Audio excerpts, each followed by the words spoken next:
Сәлем, балалар! Бүгін біз бірге қызықты ойындар ойнаймыз.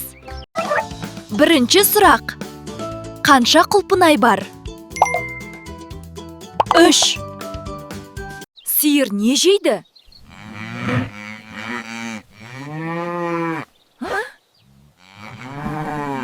Ит не жейді?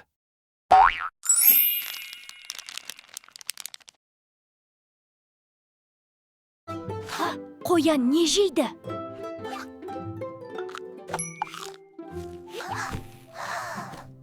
Қайсысы көк түсті?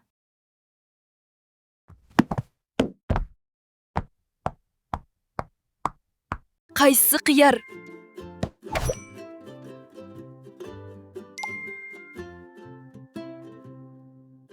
Қайсысы артық деп ойлайсың? Жарайсың, орындық артық.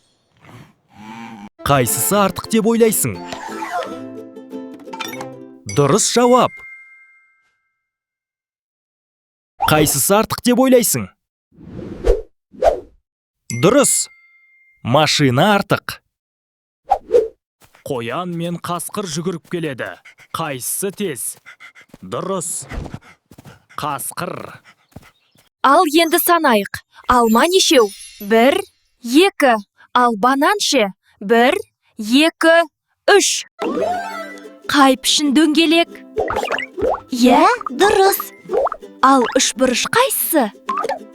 Міне балалар, бір сурет басқалардан өзгеше. Қайсысы деп ойлайсың? Дұрыс, сәбіз бе көкөніс, ал қалғаны ғыла жемістер. Қайсысы ұша алады? Құс. 2-ге 3 қоссақ не шығады? 5.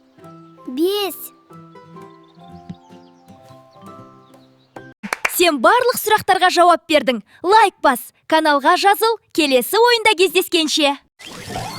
Жарайсың, балалар. Енді бәрін бірге шештік. Сен өте ақылдысың.